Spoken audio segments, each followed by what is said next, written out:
Hello and welcome. My name is Steve Sexton, and this is the Silver-Haired Tsunami Show. Today, we're going to talk to you about the ins and outs of Medicare. You don't want to miss it. We're also going to be talking about the golden years with Paula Shaw. What are the biggest fears that people are facing and how to deal with them? We have Steve Rogers, business consultant, author, best-selling author, in fact, and we have Glenn and Shannon with the Alliance Group is going to be talking to us about, hey, how to transition out of the real estate right now. Is it the right time just before winter? Remember, it's San Diego, it's sunny, and it's going to be sunny again tomorrow. So stick with us, we'll be right back.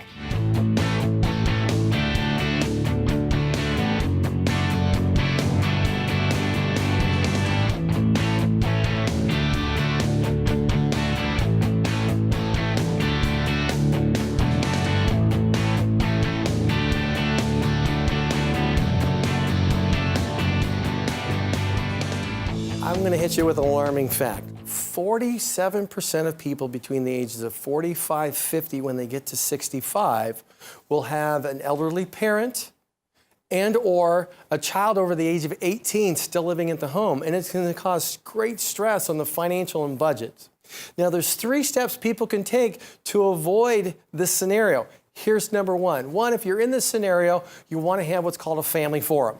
And in the family forum, you want to talk about, hey, how do we reduce or eliminate expenses? So if you have that 18-year-old going to college or at home trying to figure out the first job, they might be 25 or 26 in the same boat.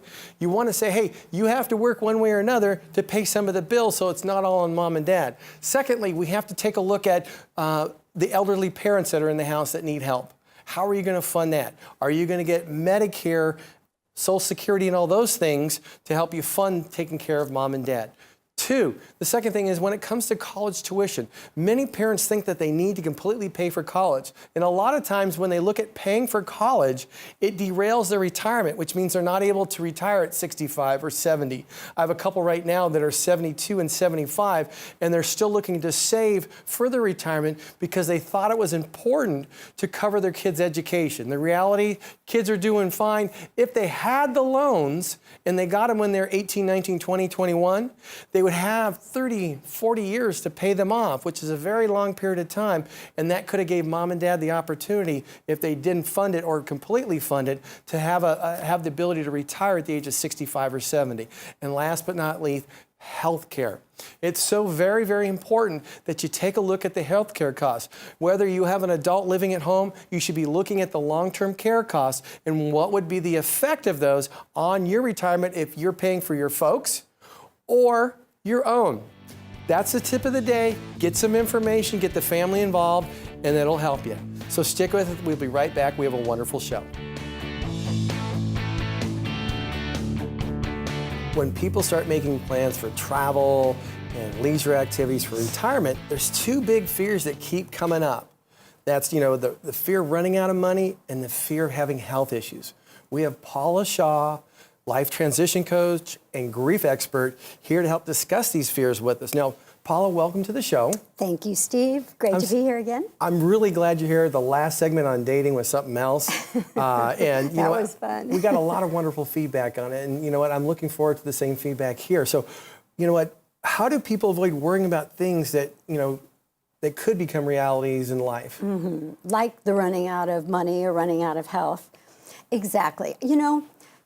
Life's unpredictable, right? I mean, we don't know how it's going to go or what's going to happen from day to day. But we always have choice about what we focus on. And I think it's important to remember that whatever we focus on, we feed energy to. And whatever you feed energy to grows. So we need to think about, what do we want to grow? Do we want to grow our happiness? Do we want to grow our anxiety and our fear? Yes, there are realities. We can get cancer. We could have a heart attack. There could be a stroke. But we could also live the rest of our lives happy and healthy and have vibrant, wonderful experiences.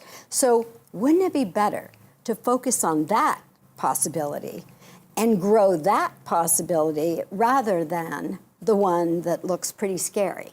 So how do we, what are things people can do to ensure a better health?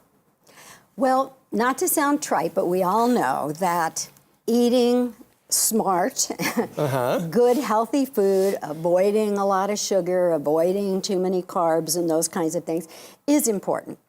Exercise, I'm all about, at a certain point in life, it's move it or lose it, right? And we need to keep moving. We need to keep growing our muscles, using our bodies. And so food, exercise, but another one people don't always think of is, I really believe it's important to spend some quiet internal time every day. That's where you quiet your fears.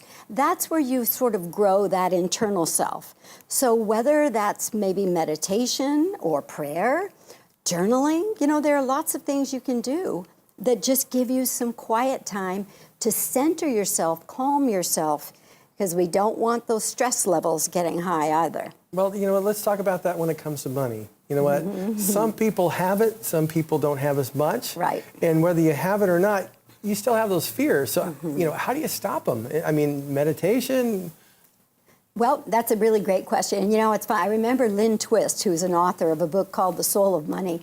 Lynn Twist says she's been with people at every economic level. Women starving in Africa. She was a fundraiser for years for the United Nations. And people of the highest income levels. And she says everybody has issues with money. The ones that don't have it are worried how they're going to eat and how they're going to pay their bills. The ones that have it are worried about how am I going to invest it? How am I going to spend? How much tax am I going to have to pay this year? So again, I come back to we're a choice, whether we want to worry about it or not. So I say when it comes to money, think of something wonderful that you're going to do with your money. Like maybe you just saw Wayne Dunlop talk about travel, escaping and traveling, and you've got a trip plan. Focus on that rather than worrying about what you're going to have to pay in taxes. I mean, obviously be smart. They need people like you who are going to help them make good financial plans. That's important. One of the biggest things that having a daily practice, can it, doing something every single day, can it really help mind and body to be healthier? That's a big thing. Absolutely. Let's look at yoga, for example. Yoga is a centering process. It's really good for stretching. It's good for even building muscle. So doing that every day absolutely is going to work on a body-mind level. And the same thing happens with something like meditation. Or another thing I'm crazy about is the gratitude walk. That gets your body moving, so we're in motion. But it's not one of those cardio walks. It's an easy walk. It's a look around and see all there is to be grateful for kind of experience. That's calming, it's de-stressing. And we want to remember, de-stressing is super important because there's so much research now about what stress is doing, including creating cancer. So we need to be actively planning time to de-stress every day. Wow, we have about 30 seconds. Some final suggestions for those living those golden years, how to, reduce and eliminate those fears so they can make the most out of their life during their golden years. I guess it would really just come down to be conscious about what you focus on. Pick the things that give you joy. One of the teachers I love says, choose a thought that feels better. And I'd add to that, choose an activity that feels better. Try to actively, consciously bring joy into your life every day. Even if you just do that, truly tuning in to watching your children play, or really being present with your partner when they tell you about their day. Then you're alive and fully enjoying your life. Paula, thank you so much for joining our show today and providing this wonderful pleasure. information. If you would like to get more information on Paula Shaw or maybe her book, Grief, When Will the Pain Ever End?, you can go to the Silver Haired Tsunami website. Now stick with us. We've got best-selling author and business consultant Steve Rogers. Hey, we've got a real change artist here. We have Steve Rogers. He's a lifestyle and business consultant. He's wrote this wonderful book called Lead to Gold. And first of all, Steve, welcome to the show. Thank you. Thank you very much. And I want to congratulate you. Your book became a bestseller on Amazon, and now you're going to audio on it. wow, it's just really taken off. Thank you very much. It's a very exciting time. A friend of mine owns a audio book company, and when he said, hey, your book did so well, how about if you come in the studio and record it? So I was in with headphones and reading every word of the book for about a week and a half, and we got it recorded, and it comes out very quickly. Oh, great, great, great. You know, if I had that, I'd probably have like Ellie Gould or somebody or Donald Sutherland do it because it'd be a very nostalgic voice. Yes. I thought about having someone else do it, but then he said that most people like to hear their own authors read the book because you really get to get the inflection of the different stories and words and emphasis. So it was a fun experience. Oh, good, good, good. Now, let's talk about the power of consulting or coaching to help maximize breakthroughs when it comes, you know, to the next level, what somebody desires. Everybody runs a business in life, desires something, whether it be productivity, profit, or just purpose. So where does coaching and consulting fit into that? Right. Well, you know, I've been on the other end of the coin because I had a coach or a consultant for 20 or 25 years before I became one. I started out in a company called Prudential California Realty as a manager and eventually became the CEO of that company. And we had at our peak 5,000 agents and we're doing about $25 billion a year in business. So I had a coach every year that helped me get to the next level, to the next level, to the next level. So I'm a big believer in having someone outside of yourself or someone outside of your existing company who understands your mission, understands your goals, and pushes you to a level of more excellence beyond what you can do yourself. So I have taken that concept and I've incorporated it into my business, Alchemy Advisors, helping businesses and individuals figure that out for themselves and take my skills and help them get to where they want to go. That's wonderful. Now, you know what? We talk about like daily rituals. And some daily rituals, like myself, I get a lot of demands on my time. Yes. So for me, one of my daily sayings is, you know, schedule time in my day that's to my benefit, not anybody else's. Otherwise, because I was going crazy at one time. So if I don't schedule things properly, it doesn't work. And every decision I make does certain things. Now, well, you are a little driven, I must say that. So you're one of those guys who needs to have balance and rituals like I do as well. So. Well, let's talk about that when it comes to feeling your vision, your dreams, how to get a swifter reality from that dream, getting better results. So let's talk about that, how that fits, whether it's just, you know, it could be, hey, I'm retired and things aren't going the way I want, or I'm trying to run a business, I'm 5 years away from retirement, all those type of things. Right. Well, many people have talked about vision and goals and writing goals. Many people know that. Some people do it, some people don't. But the power of written goals are really intensive. They really, really work. But then how do you have a process in place to make sure that those dreams and visions, whether it's mentally, physically, emotionally, spiritually, and materially,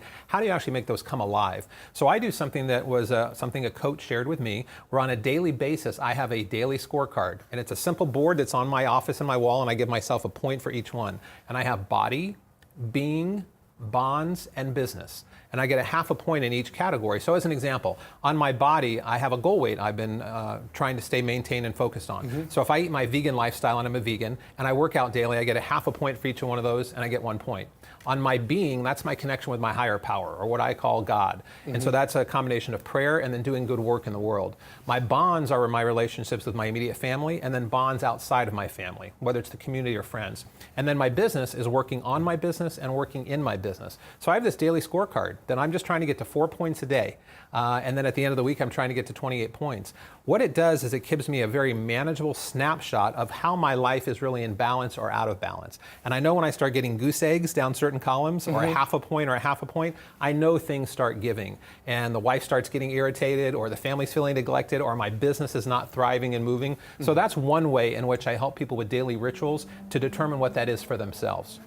That's great. That's wonderful, because that way people can stay in focus. And a lot of times when people get all motivated with Tony Robbins or somebody that, they're motivated for 30 or 40 days, and then all of a sudden they get depressed one day and it just kind of flutes out the air. And they get in the drift. It's what I call being in the drift. And I'm not the first to say this, but anything you can track and measure, you can improve upon. And we're used to doing that in our business. We track numbers, we track profit, we track employee evaluations, we track customer service, we track a lot of stuff. But why not make yourself your most important client? And when I started my coaching consulting business, I said, I'm going to make myself my first and number one client. And what can I do within that myself to make sure I'm living the best example of taking all the things I've learned so that I'm living that experience. And I've been able to do that within my life, where I've incorporated better health. I used to be very, very overweight. In fact, when I first met you, I was over 300 pounds. So you're actually twice the size that you. When I was literally twice the size. In fact, the first time I met you at a steakhouse for lunch. Oh, you're right. I probably had a steak and a baked potato at lunch. We had the old gladiator meal. And now I eat vegan meals and salads. Yeah. So that's one example of change. That's one example of change. But you're right, that was a very different. Now, even though my career was growing, I was still climbing the ladder. I was going from being a manager to a vice president to the president. So my business was growing, but I realized my life had gotten very out of whack. I was one of those guys that said, you work hard, you play hard. You work hard, you play hard. And my play hard started getting out of balance. And I was in denial over it. So I made sure I eventually got back in check, and a coach helped me do that. That's wonderful. Steve, this is great information. Now, if somebody wants to come back to you and say, hey, I would like to get some help, where do they go? Best place is go to my website to start there, and that's thealchemyadvisors.com. And my company is called Alchemy Advisors, so thealchemyadvisors.com. And I'm in the business of helping people transition, transform, and evolve to their highest good in life and business. There's videos on there, there's blogs, there's audios, and there's a lot of ways to contact me as well. And they can get the book on Amazon, right? They can get the book on Amazon, and it'll be on Audible as we're having the show air. That's great. Steve, thank you so much for being part of the show today. My pleasure. Thank you, Great Steve. information. Thank you. Now, if you would like to get more information on Steve Rogers and his website, you can go to the Silver-Haired Tsunami website. Stick with us. We'll be right back with some Medicare information that you don't want to miss, because it's going to make a difference in your life. Hey, welcome back. You know that Medicare season has started. It started on October 15th, it goes December 7th. And you know what? There's tons of misinformation, misconceptions that lead to unrealistic expectations and frustrate people. That's why we have Roshanak Clune from Clune Insurance here. Welcome to the show, Roshanak. Thank you for having me. Now, one of the biggest things is who qualifies for Medicare? Well, anyone that is 65 years old and American citizen, or it's like has a green card, been here legally, or if you're younger than 65, if you have been disabled for the last 2 years, and then you qualify for Medicare Part A and Part B. That's important for people to know. A lot of people don't realize if they're disabled, they can qualify for Medicare. They have to be disabled through, like, Social Security accepts that they are disabled. Yeah, no, I understand that. That's what I just, you know what, there's a misconception out there. Yes, Now, absolutely. Medicare has Part A, Part B, Part C, Part D. They have a bunch of parts. That's right. So tell us about Part A. What does it actually cover? Because a lot of people don't understand what that really means. Okay, I always tell my client, Part A is like hospital. It covers hospital, like a building, hospital, and the Part B covers outpatient stuff. So, but Part A and Part B only covers 80%, and there are some deductibles that you have to pay out of pocket. And for that 20%, so like if you see a doctor and your bill is $100, or 20% of $100 really is not that big a deal. But if you have surgery and your bill is $100,000 and you have to pay that 20%, that's a lot. And there's no cap. So there's no maximum that you pay. So to cover that 20%, there are several things you can do. One of them is Part C, which is insurance company will take over your Part A and Part B, and it's called Part C. And a lot of them in this area include the Part D, which is a drug plan. And Part D is mandatory, and a lot of people don't realize that. If you don't have the Part D for drug plan, even if you don't take any drugs, because a lot of 65-year-olds are very healthy and they don't take drugs, once you do sign up for anything or want to have to take drugs or start taking some kind of medication and sign up for it, you pay a penalty for all the months that you have not had the drug plan for the rest of your life. Oh, wow. So, and that's 1% of the average price of a prescription drug in the United States at that time. So if you turned 65 in 2016, but didn't think you needed the drug plan and signed up in 2020, they will charge you that 1% of the average price of the prescription drug plan in the United States in 2018 for every single month that you didn't have it for the rest of your life. Oh, wow, that's expensive. Yeah. Now, here's one of the things. There's some misconceptions about what plans cover. And we were talking about this earlier. You know what? I know people have cancer, heart attacks, strokes, early onset of Parkinson's, all those type of things. And they're expensive when it comes to medical coverage. But when it comes to Medicare, Part C, how is it covered? So Part C it's called Medicare Advantage plans. And most of them are HMO plans. And like I said, a lot of them in this area, because it depends all around the country, is a little bit different. And those plans go county by county. So in this area, a lot of them, or in California basically, include the Part D drug plan. So it's one plan, all of them included. You just pay the copays. Some of them have monthly premiums and some of them don't. But you pay the monthly premium is zero, I should say. And then you just pay the copay. So if you see a primary care doctor, you pay whatever that plan suggests. $15, $10, yeah. And if there are HMOs, which a lot of them, majority of them, especially around California, are HMOs, you pay, you have to get a referral from your primary care doctor. There's some PPO plans available as well that you pay the monthly premium and you can go to see your doctor without a referral. However, those are still county by county. So if you sign up in, say, San Diego County, you can't go to a doctor in Orange County, just up and go, you know. So it's county by county. But so that's Part C. And just you pay the copays. But before you sign up, it's all spelled out, or should be spelled out for you. You know, if you see a doctor, you pay this much. If you see a specialist, you pay this much. For hospital day, stay in the hospital, you pay this much. So it's all spelled out, but they all have maximum out of pocket. Okay. So in worst case scenario of the year, you know how much you'll be out of pocket. And you can plan for it. So, and each plan has its own maximum out of pocket. Okay, so what's the best advice you give somebody that's looking for a plan right now when it comes to keeping their doctor, or they've been on a plan for a while and then they find out their doctor's not on that plan anymore? Is it one of those things where somebody should be reevaluating their plan each and every year, or just stick with the same old? No, absolutely.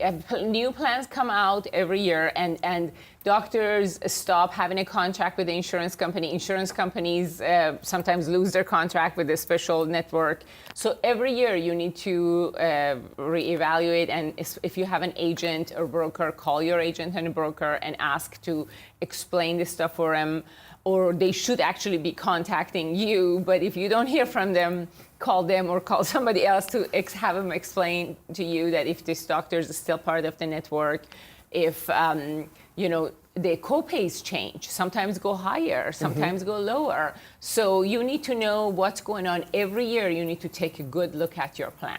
That's wonderful. Roshanak, thank you so much for providing this wonderful information to our viewers. I mean, it'll make a difference in their lives. So thank you for being on the show. Oh, totally my pleasure, Steve. Thank you. You're welcome. For more information, you want to go to Clune Insurance or to the Silver-Haired Tsunami website. Stick with us. We'll be right back. Hey, welcome back. You know what? We're going to be talking a little bit about real estate. You know what? We're here in October, and some people say, hey, you know what? Not going to sell my home. I'm going to wait till the first of the year. A lot of things can happen with that. We could have interest rate increases, and the people looking to buy might not be ready to buy because they've got to earn more income in order to qualify for your home. This is the reason why we have Glenn and Shannon from the Alliance Group. They're top 1% in the country for real estate sales. Glenn, Shannon, welcome to the show. Thanks for having us, Steve. You know, I'm so glad we're talking about this because there's lots of misconceptions that goes along, you know, with real estate. And right now, people are making that decision. Do I wait till the beginning of the year and hopefully everything's okay? Or, you know, is it the right time to sell? You know what? You know, tell us what's going on and what people should be thinking right now. Yeah, we get that question all the time. Is, you know, should we wait till spring to put our home on the market or not? And one of the big things is, you know, in some parts of the country, the answer would be yes. Because if you have snow, you have ice, you have some of those weather issues. We kind of don't get that here. We don't have that much here. No, Hold on. It's sunny, 75. and a little bit cloudy. We got some overcast, but it's going to be sunny later in the day. That's San Diego. Exactly. You know, our biggest challenge is you have the in-laws coming in for the, you know, holidays. So, you know, the seasonality's out. and we do see a little bit of slowdown as far as not as many homes going on the market.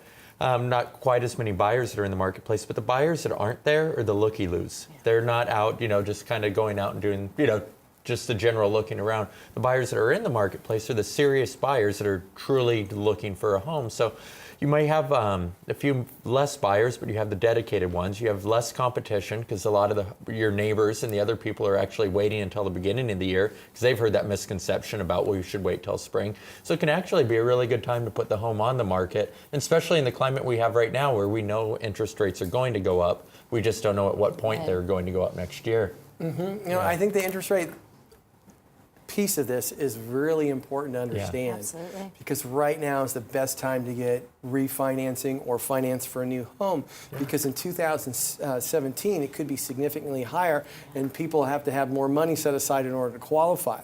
Now, if somebody's looking to sell their house in this latter part of the year and they go, oh my God, I should do this, how do they get their house prepared?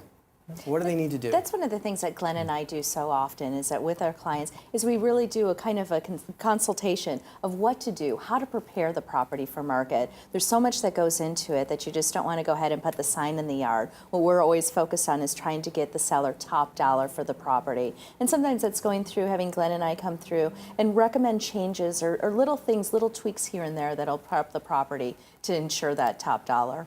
Now, when you talk about, we're working towards the end of the year, so we don't have a ton of time. So when you talk about these little changes, it could be just moving furniture around? Absolutely. It could be as simple as moving furniture around or really looking at the outside of the home, and as simple as putting some color in the front yard. I don't want a dead front yard if I'm selling my house. Exactly, right? Exactly. So, in other words, it could take less than a few days to put everything ready. But the big thing now, it's really about marketing to those people who are looking to buy. Yes, absolutely. So when you're doing that, how do you go about doing that?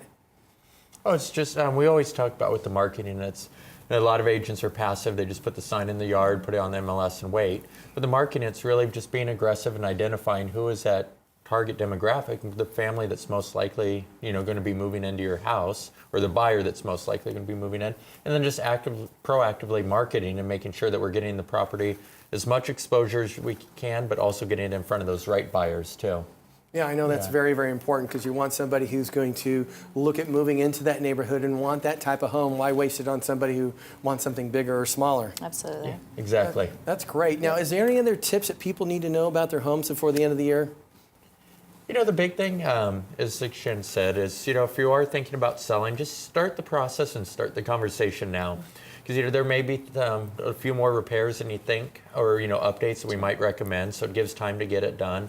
And if somebody is just questioning or not sure and just would even like to find out, what the value of their home is, we just always recommend reach out now, because it's never too early to start, but you can definitely start too late and put yourself up against a time frame and, create a situation. I got to say this. I just want to pay you guys one big compliment, because one of my clients that we referred to you went out there with the appraiser and all that and the stager, and they said, if you do these little things, it'll make all the difference in the world. And I think you sold their house for like $80,000, $90,000 more than what was what they were even fathoming. And the little things that you did were just real basic. And you know what? When they just said, they told me like 5 times, I can't thank you so much. I can't thank you so much, because we were just headache after headache after headache thinking we were going to have so much here, and it was just nothing. So I just want to thank you so much for helping them out. Thank you for being part of the show. And we'll look forward to seeing you again, obviously. If you'd like to get more information about Glenn and Shannon, the Alliance Group, you want to go to our website at the Silver-Haired Tsunami website. And you know what? Stick with us. We'll be right back. Make sure you follow us on Facebook. We'll look forward to seeing you next week. Have a nice week.